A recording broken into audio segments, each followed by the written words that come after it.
Shalom. വിശ്വസിക്കുന്നവർക്ക് വേണ്ടി വ്യാപരിക്കുന്ന ദൈവത്തിന്റെ അളവറ്റ ശക്തി വെളിപ്പെടട്ടെ. അത് ഇതുവരെ വെളിപ്പെടാത്തൊരു ദൈവശക്തിക്ക് വേണ്ടി പ്രാർത്ഥിക്കുന്നവർക്കായി സ്തോത്രം. അതെ, നമുക്ക് മാനുഷിക ശക്തികൾക്ക് അപ്പുറത്ത് ദൈവശക്തി വേണം.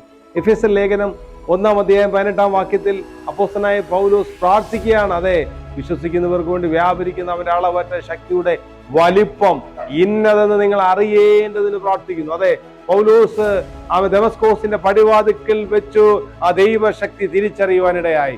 പൗലോസിന്റെ മേൽ വെളിപ്പെട്ട ആ ദൈവശക്തിയാൽ പൗലോസിന്റെ ഹൃദയ കണ്ണ് തുറന്ന് പൗലോസ് ഒരു ശക്തനായി തീർന്നത് പോലെ, അതെ, ഇനി വിശ്വസിക്കുന്ന ചിലരുമേൽ ഒരു ദൈവശക്തിയുടെ അളവറ്റ വലിപ്പം വെളിപ്പെടട്ടെ.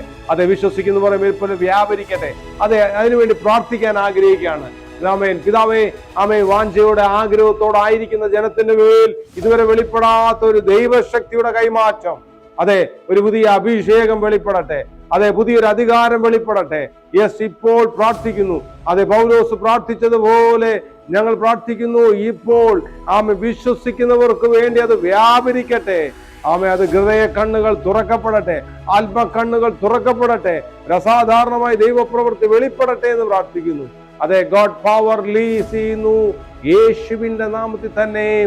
ആമേൻ. ശലോം, ശലോം, ശലോം.